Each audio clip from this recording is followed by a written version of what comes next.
Marcus Thompson had always been different from other 17-year-olds in his small town of Millbrook. While his classmates worked part-time jobs at local stores or helped their families with chores, Marcus spent his days lounging around his family's large house playing video games and ordering expensive items online with his father's credit card. His father, Richard Thompson, owned 3 successful car dealerships across the county, and his mother, Susan, ran a high-end boutique that catered to wealthy women from neighboring cities. The Thompson family's wealth had grown significantly over the past decade, and with it Marcus's sense of superiority over everyone around him. He drove a brand-new BMW that cost more than most families' annual income, wore designer clothes that he barely appreciated, and carried himself with an air of entitlement that made even adults uncomfortable. At school, Marcus would openly mock his teachers when they drove older cars, making snide comments about their cheap clothing and pathetic salaries. His parents had tried various approaches to humble their son, but nothing seemed to work. They sent him to expensive summer camps, enrolled him in elite private schools, and even hired personal tutors, hoping that exposure to different environments might teach him some humility. Instead, each new experience only reinforced Marcus's belief that money could solve any problem and that people with less wealth were simply inferior. The situation reached a breaking point during Marcus's senior year when he publicly humiliated his history teacher, Mrs. Rodriguez, in front of the entire class. She had assigned a project about historical figures who overcame adversity, and Marcus had submitted a poorly written report about a wealthy businessman instead of following the assignment guidelines. When Mrs. Rodriguez tried to explain why his project didn't meet the requirements, Marcus stood up and announced to the class that she was just jealous of his family's success. "Maybe if you worked harder instead of teaching kids all day, you could afford nice things too," Marcus had said, gesturing to his expensive watch. "My dad makes more money in a week than you make in a year, so don't try to tell me what's important in life." The classroom fell silent as Mrs. Rodriguez's face flushed red with embarrassment and anger. Several students looked shocked by Marcus's cruel words, while others seemed uncomfortable witnessing such disrespect. Mrs. Rodriguez composed herself and quietly asked Marcus to see the principal, but the damage was already done. Word of the incident spread quickly through the school, and by the end of the day everyone knew about Marcus Thompson's latest display of arrogance. That evening, Richard and Susan Thompson received an angry phone call from the principal, followed by several messages from other parents who had heard about the incident from their children. They realized that their son's behavior had crossed a line that couldn't be ignored any longer. After a long discussion, they decided that Marcus needed to experience real consequences for his actions, something that money couldn't fix or make disappear. Richard remembered reading about a summer program in Europe that focused on cultural, education, and personal development. The program included visits to historical sites, museums, and government buildings, where students would learn about different societies and their values. More importantly, the program had strict rules about behavior and required students to show respect for local customs and authorities. Richard thought this might be exactly what Marcus needed to gain some perspective about the world beyond his privileged bubble. When Richard and Susan presented the idea to Marcus, he initially resisted, complaining that he had already made plans to spend the summer hanging out with his friends and shopping. However, his parents made it clear that this wasn't a request, but a requirement. They explained that his behavior at school had embarrassed the entire family, and that he needed to learn how to treat people with respect, regardless of their financial status. Marcus reluctantly agreed to participate in the program, but he made it clear that he wasn't happy about it. He spent the weeks leading up to his departure complaining to his friends about his unfair punishment and making jokes about how he would show the Europeans what real wealth looked like. He packed several expensive outfits, multiple pairs of designer shoes, and enough electronic devices to stock a small store. On the day of his departure, Marcus's attitude hadn't improved at all. He complained about the early morning flight, criticized the airline's first-class service, and made several rude comments about the other students in the program when he met them at the airport. His parents watched nervously as their son continued to display the same arrogant behavior that had gotten him into trouble in the first place. As the plane took off and headed toward London, Marcus settled into his seat with a smug expression on his face. He was convinced that this European trip would be just another opportunity for him to show off his family's wealth and prove his superiority over people who had less money than him. He had no idea that his life was about to change in ways he never could have imagined, and that a simple encounter with a palace guard would teach him lessons about respect, humility, and the true meaning of strength that no amount of money could ever buy. The cultural education program began in London, where Marcus and 23 other students from various American high schools gathered at a modest hotel near the city center. Marcus immediately made his displeasure known when he discovered that the accommodations weren't up to his usual standards. The rooms were clean and comfortable, but they lacked the luxury amenities he was accustomed to at five-star hotels. "This place is a dump," Marcus announced loudly in the lobby, making sure everyone could hear him. "My family's doghouse is nicer than these rooms." Several other students exchanged uncomfortable glances, while the program coordinator, Dr. Sarah Mitchell, made a mental note to keep a close eye on Marcus throughout the trip. Dr. Mitchell had been running educational programs for American teenagers for over 15 years, and she had encountered difficult students before, but Marcus's attitude was particularly challenging. During the orientation meeting, he interrupted her presentation multiple times to make sarcastic comments about the itinerary and openly questioned why they needed to visit boring historical sites when they could be shopping or dining at expensive restaurants. The first few days of the program took the group to various museums and cultural landmarks around London. At the British Museum, Marcus showed no interest in the ancient artifacts and spent most of his time texting on his phone or making loud complaints about how dead people's old stuff wasn't worth his time. When their guide tried to explain the historical significance of the Rosetta Stone, Marcus rolled his eyes and made a joke about how his father's watch collection was probably worth more than the entire exhibit. At Westminster Abbey, Marcus's behavior became even more disrespectful. He took selfies in areas where photography was prohibited, spoke loudly during moments that were meant to be reverent, and made inappropriate comments about the memorials and tombs of historical figures. Other tourists began to stare and whisper about the rude American teenager who seemed determined to disrupt everyone's experience. The breaking point came when the group visited the Tower of London. Marcus had been complaining all morning about having to wake up early and walk so much, and his mood had only gotten worse when he realized that the tower's gift shop didn't carry the expensive brands he usually wore. As they approached the famous Beefeater guards, Marcus saw an opportunity to show off in front of his fellow students. "Look at these guys," Marcus said loudly, pointing at the ceremonial guards in their traditional red uniforms. "They're just standing there like robots. I bet they don't even make minimum wage to dress up in those ridiculous costumes." Several tourists turned to look at Marcus with disapproval, but he seemed to enjoy the attention. Dr. Mitchell quickly approached Marcus and quietly asked him to lower his voice and show some respect. But Marcus brushed off her request with a wave of his hand. "Relax, Dr. Mitchell. It's not like they can understand me anyway.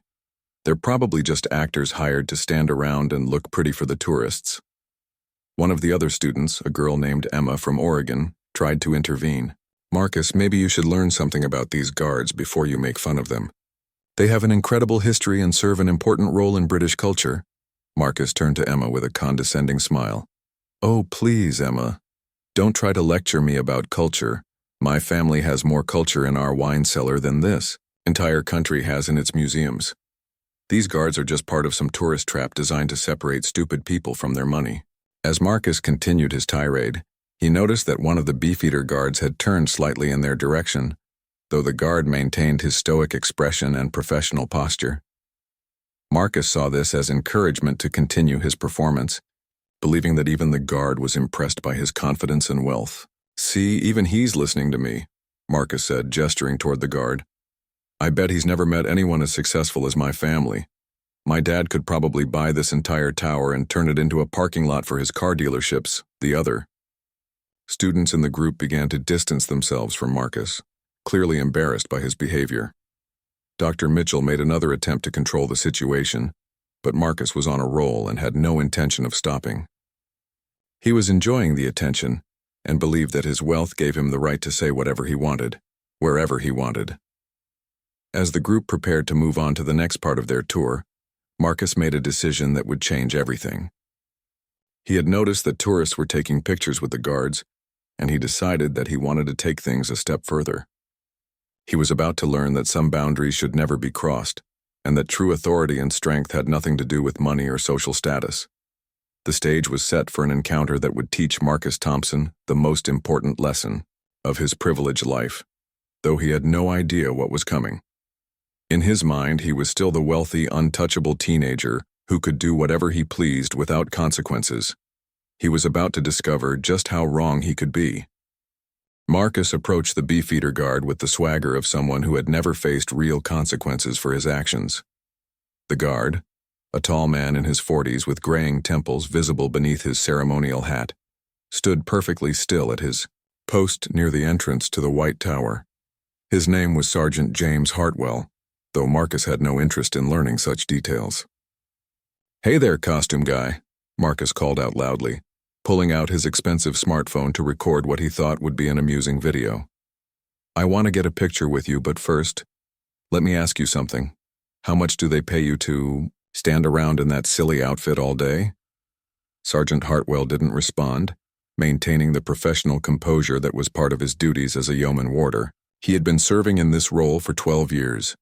After completing a distinguished 25-year career in the British Army that included multiple deployments in Afghanistan and Iraq. He had faced combat situations that would terrify most people, but he had also learned the discipline and patience required to deal with disrespectful tourists. Marcus interpreted the guard's silence as weakness and decided to escalate his behavior. "Come on, don't be shy," he said, stepping closer to the guard than was appropriate. "I'm trying to be friendly here. My name is Marcus Thompson, and my family is worth millions of dollars. We could probably buy this whole place if we wanted."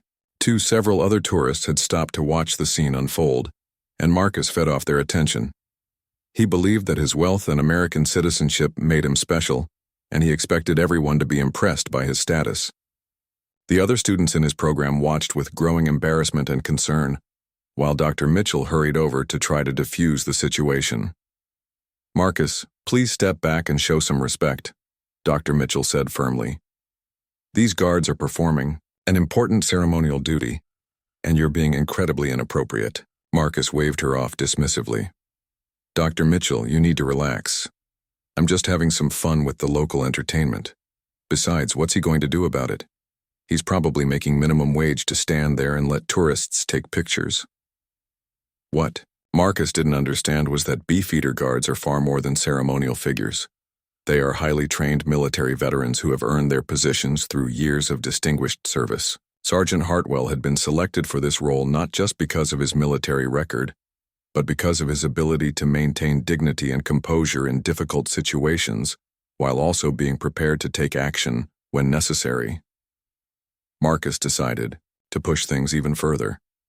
He stepped directly in front of the guard and began making exaggerated poses for his phone's camera, mocking the guard's rigid posture and serious expression.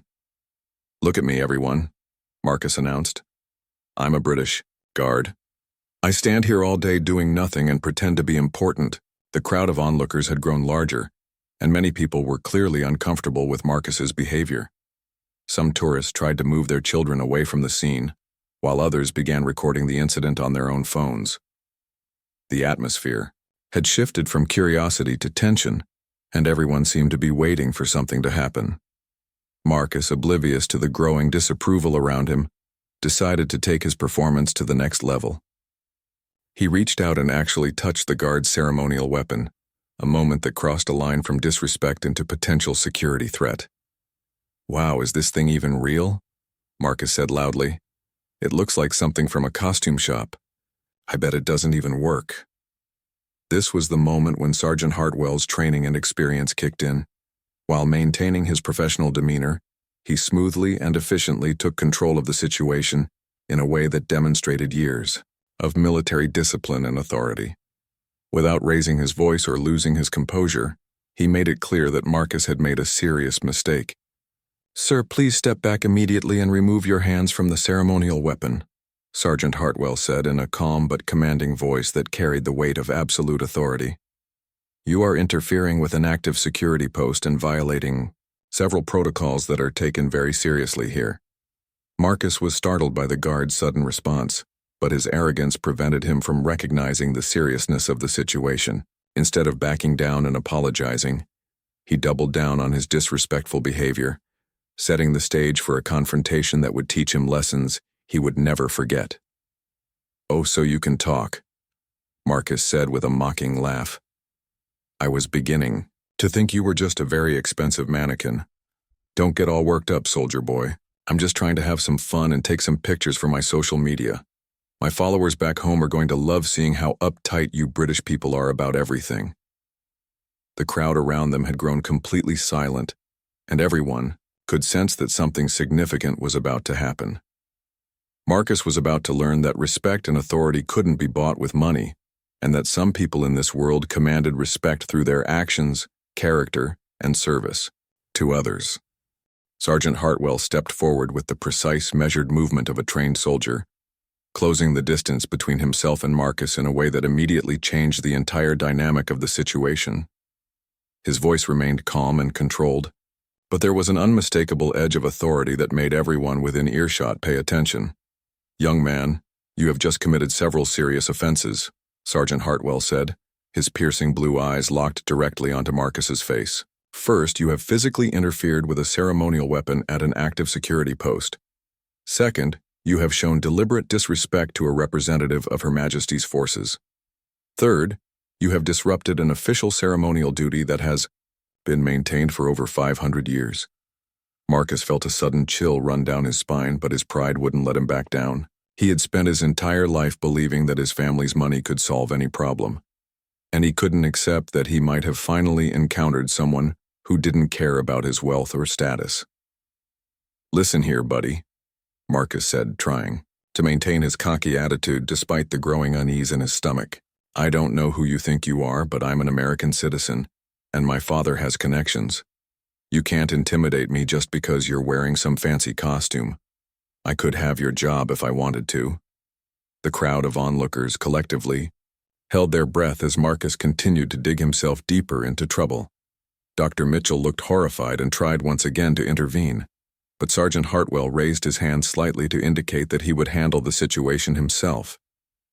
"Your nationality is irrelevant here, young man," Sergeant Hartwell replied with the calm confidence of someone who had faced much more dangerous situations than a spoiled teenager. "And this uniform represents 25 years of military service to my country, including multiple combat deployments in Afghanistan and Iraq. I have earned the right to wear it through actions that you could never understand or appreciate."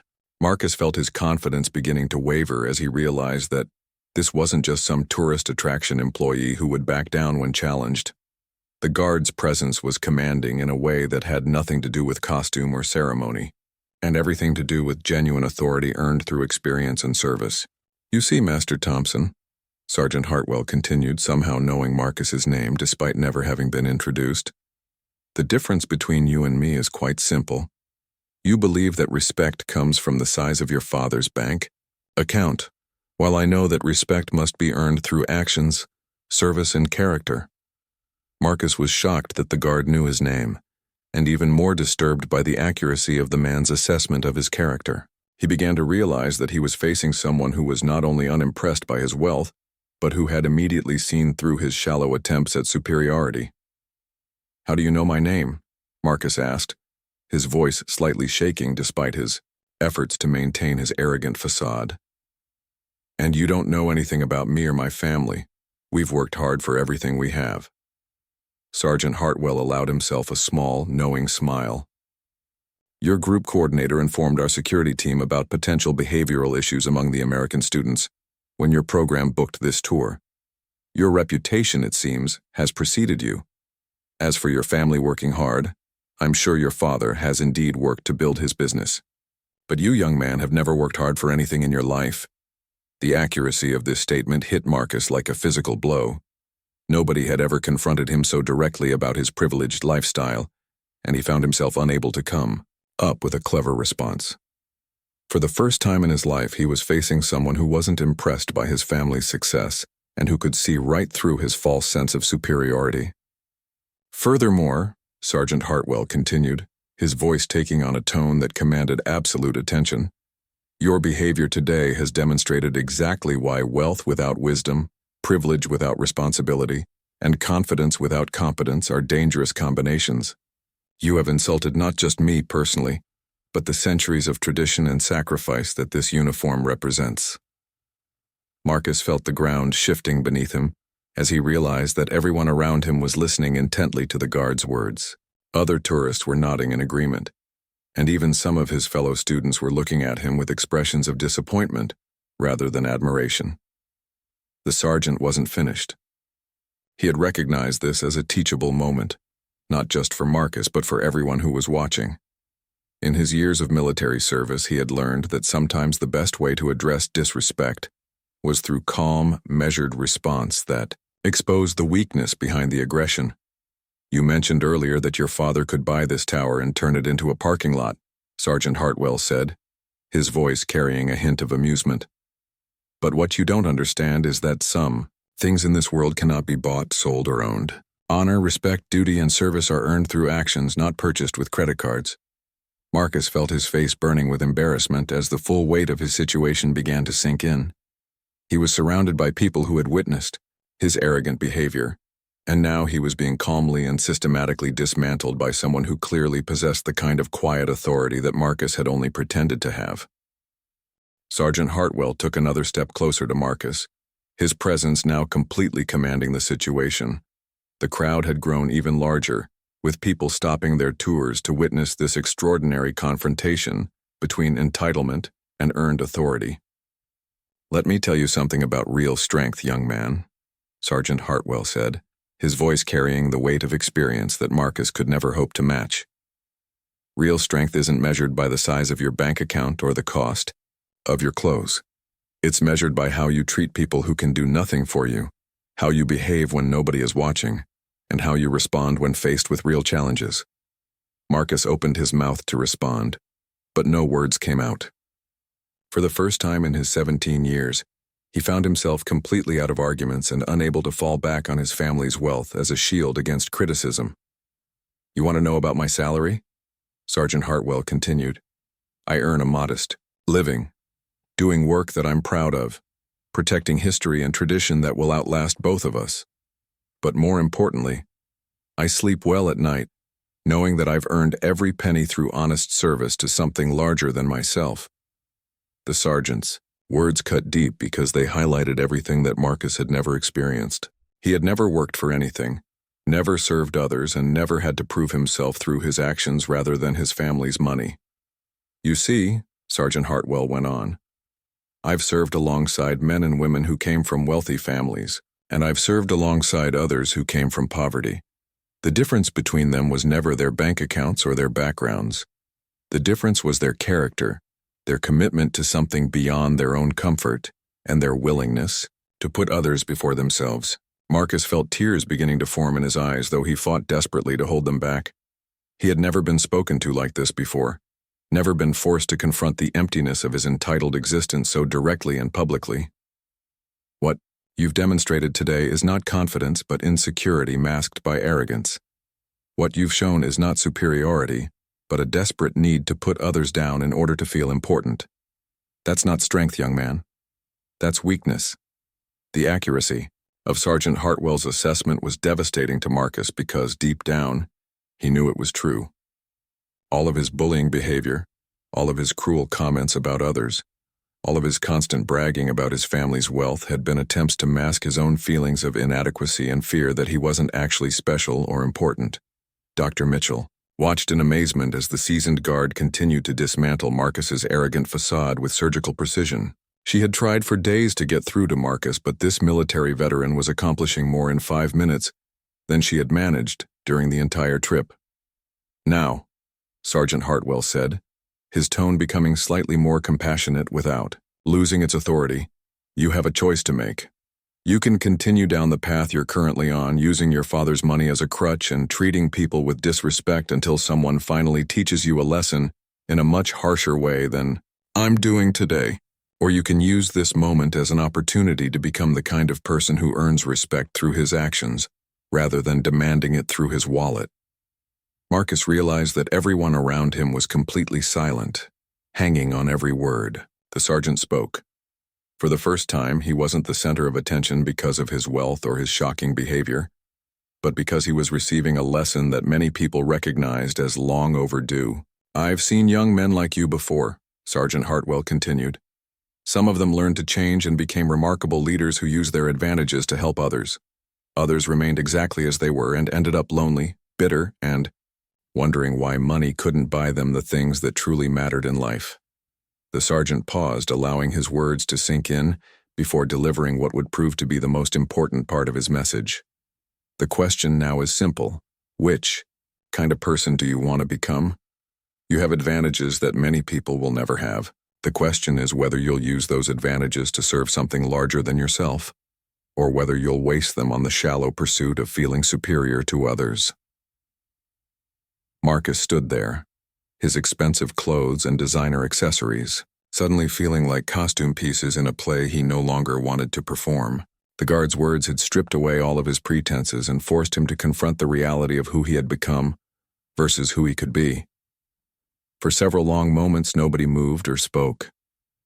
The tourist area around the Tower of London had become an impromptu classroom where a master teacher was delivering a lesson about character, respect, and the true meaning of strength to a student who desperately needed to learn it. The silence stretched on for what felt like an eternity to Marcus, but was probably only about 30 seconds. During that time, something fundamental shifted inside him. The weight of Sergeant Hartwell's words, combined with the expressions of disappointment and embarrassment on the faces of his fellow students, finally broke through the wall of arrogance that had protected his fragile ego for so many years.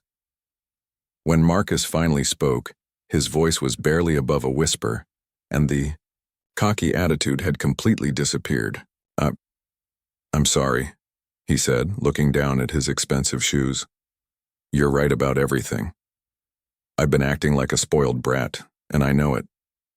Sergeant Hartwell nodded slowly, recognizing that the young man's apology was genuine. That's a good first step, lad. But apologies are just words unless they're followed by changed behavior. Marcus looked up at the guard, and for the first time during the entire encounter, there was no trace of arrogance in his expression. What should I do? How do I change? I don't even know where to start. The sergeant's expression softened slightly, though he maintained his authoritative presence. You start by understanding that respect is earned, not demanded. You start by treating every person you meet with dignity, regardless of their job or their financial situation. You start by asking yourself how you can serve others, instead of constantly thinking about what others can do for you.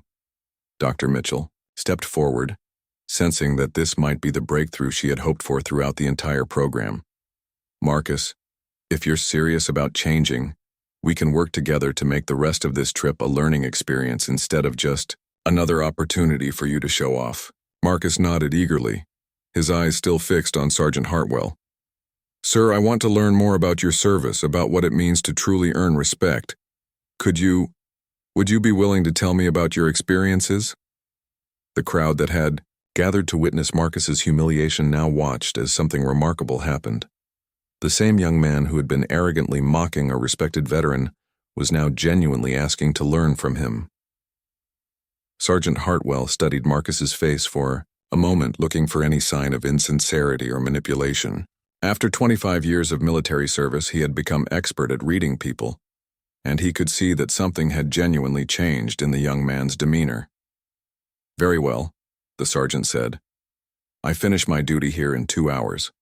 If you're willing to wait, and if Dr. Mitchell approves, I can spare some time to share what I've learned about service and character. The transformation in Marcus over the following days was remarkable. He spent 3 hours that afternoon listening to Sergeant Hartwell's stories about military service, about the brothers and sisters in arms he had served with, and about the lessons he had learned about leadership, sacrifice, and putting others before oneself. For the rest of the European trip, Marcus became a different person. He helped carry bags for elderly tourists, asked thoughtful questions during museum visits, and began treating the program coordinators and local guides with genuine respect and appreciation. He even used his family's resources in a positive way, paying for group dinners and activities that allowed his fellow students to experience things they might not have been able to afford otherwise. When the group returned to the United States 3 weeks later, Marcus's parents were shocked by the change in their son. He had called them twice during the trip to apologize for his past behavior and to tell them about the lessons he was learning. He asked his father about ways to use their business to help their local community, and he inquired about volunteer opportunities at local charities and organizations. Back at school, Marcus's teachers and classmates were equally amazed by his transformation. He sought out Mrs. Rodriguez and offered a sincere public apology for his cruel behavior. He also started a tutoring program to help students who were struggling academically, using his family's resources to provide books and supplies for students who couldn't afford them. The most remarkable change was in how Marcus spoke about other people. The cruel comments and mocking observations were replaced by genuine interest in others' stories and experiences. He began to understand that everyone had something valuable to offer, regardless of their economic status or background. 2 years. Later, when Marcus graduated from high school as valedictorian, he dedicated his speech to Sergeant James Hartwell, whom he had kept in touch with through letters and video calls. In his speech, Marcus talked about the day when a palace guard had taught him the most important lesson of his life, that true strength comes from character, not from wealth, and that real respect must be earned through service to others. Marcus went on to study international relations in college, with the goal of eventually serving his country through diplomatic service. He never forgot the lesson he learned that day at the Tower of London, and he spent the rest of his life trying to live up to the example set by a man who had shown him what genuine authority and earned respect really looked like. Sergeant Hartwell, meanwhile, continued his distinguished service as a yeoman warder, occasionally sharing the story of the arrogant American teenager who had learned to find his better nature. He considered it one of his most important victories, not because he had defeated an enemy, but because he had helped a young man find his way to becoming someone worthy of respect.